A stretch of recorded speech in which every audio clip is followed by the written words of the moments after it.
The story of this land does not begin with a flag or a ship.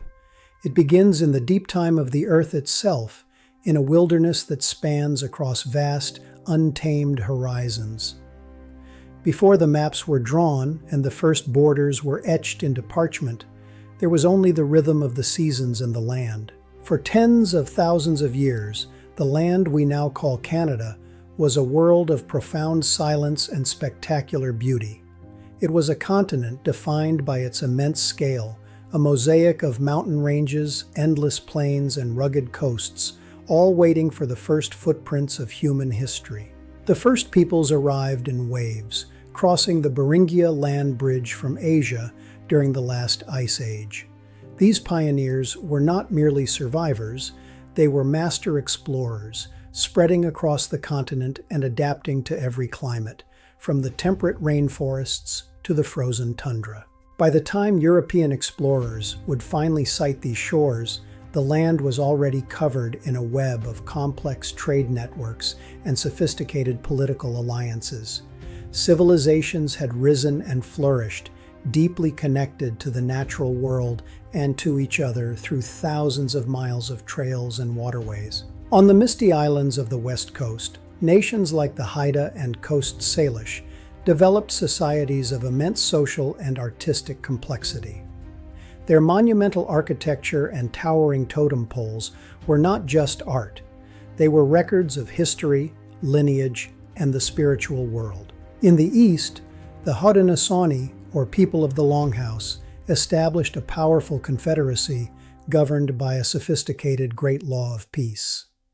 Their agricultural mastery allowed for permanent fortified towns that supported thousands of people in peace and security. Beneath these political structures lay a foundation of oral traditions, stories passed down for generations that recorded history, moral laws, and the origin of the world. For many nations, the land itself was a living history book, with every mountain and river carrying a name and a story. Across the vast interior plains, the Blackfoot and Cree lived in harmony with the great buffalo herds. Theirs was a mobile and resilient culture, mastering the open grasslands with a deep spiritual connection to the animals that sustained them. Central to their survival was a sophisticated agricultural technique known as the Three Sisters. Corn provided the stalks for beans to climb, while squash leaves shaded the ground to prevent weeds and retain moisture. This harmony between plants mirrored the social harmony within their villages. But nowhere was human adaptation more impressive than in the high Arctic. Here, the Inuit mastered a world of ice and snow, developing technologies that allowed them to thrive in conditions that would have perished any other civilization. The spiritual life of the Plains people was centered on the circle, the medicine wheel. It was a symbol of the interconnectedness of all life and the cycles of the seasons. These stone monuments, some thousands of years old, still stand as a testament to their enduring presence on the land. Using incredible engineering, they developed the kayak, the perfect vessel for the northern seas, and the igloo, a miracle of thermal design. Their toggle-head harpoons and skin clothing were the pinnacle of survival technology, perfected over millennia.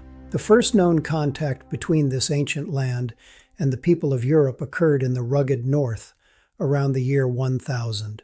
It was not a grand invasion, but a series of daring voyages across the North Atlantic by the Norse. Leif Erikson, son of Erik the Red, sailed from Greenland, driven by the reports of earlier mariners like Bjarni Herjolfsson, who had sighted a forested land to the west.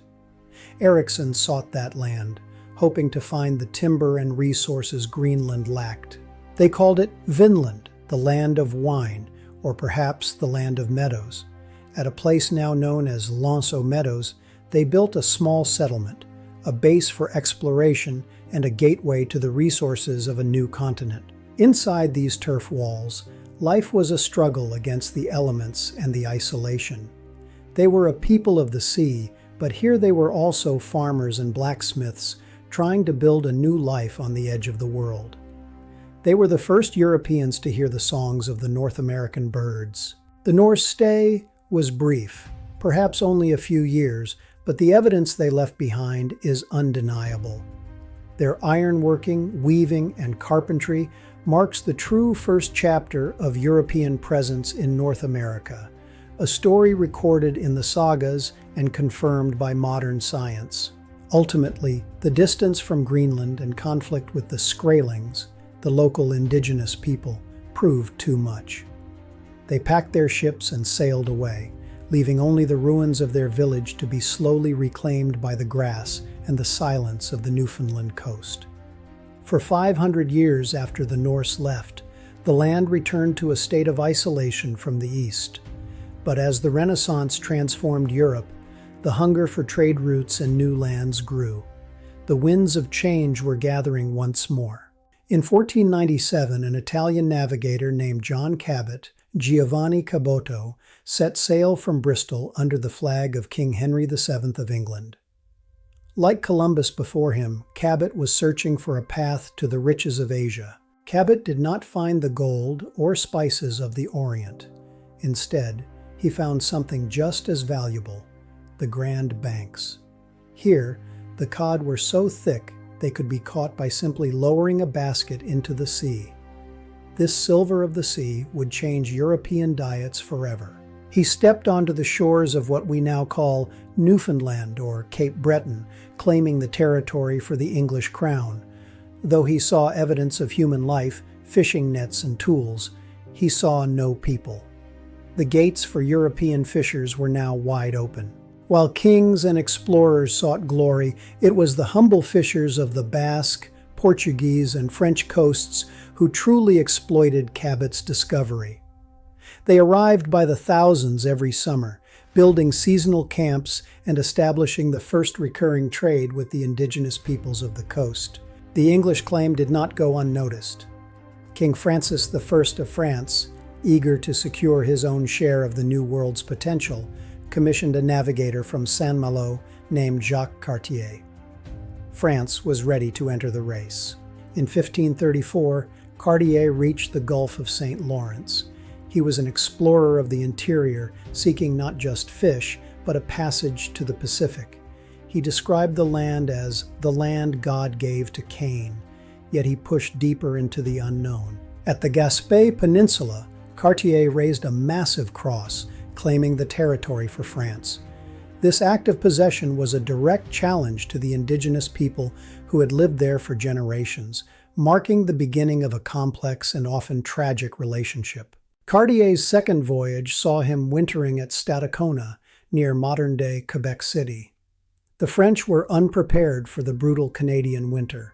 Scurvy ravaged the crew, and only the medicine of the Iroquoians, a tea made from cedar needles, saved them from total disaster. During the long winter, Cartier's crew was kept alive by stories told by Dacona's sons, tales of the kingdom of Saguenay, a place of immense wealth where people wore gold and possessed great rubies. It was a myth that would drive French exploration for years to come. It was during these winter months that Cartier heard the word Kanata. His guides used it to refer to the village of Stadacona, but Cartier took the word further, applying it to the entire region. A simple word for village was beginning its journey to becoming the name of a nation. And so, the name Canada was etched into the European mind. Not as a village of bark houses, but as a vast territory of limitless potential. Cartier's Kanata had grown from a local term into a grand title for a land that was only beginning to reveal its secrets. Upon his return to France, Cartier's reports and maps popularized the name. The River of Canada became the artery of a new empire. The stage was now set for the next great chapter, the arrival of the permanent settlers and the founding of a new colony. Cartier's voyages provided the first detailed maps of the St. Lawrence and established the French claim that would endure for centuries. He returned to France with the sons of Donnacona and a wealth of knowledge, though the gold he sought remained elusive. The story of Canada before Europeans is a story of vastness, adaptation, and the first tentative connections between worlds. The name was given, the claims were made, but the true struggle for the heart of the continent was only just beginning. The river he mapped would become the gateway for thousands who followed, each seeking their own fortune in the vast interior. The silence of the ancient forests was about to be broken by the sound of the axe and the hum of a new civilization taking root. Next time, we witness the birth of New France and the rise of Samuel de Champlain, the man whose vision and tenacity would finally plant the seeds of a nation in the wilderness. Join us for Episode 2.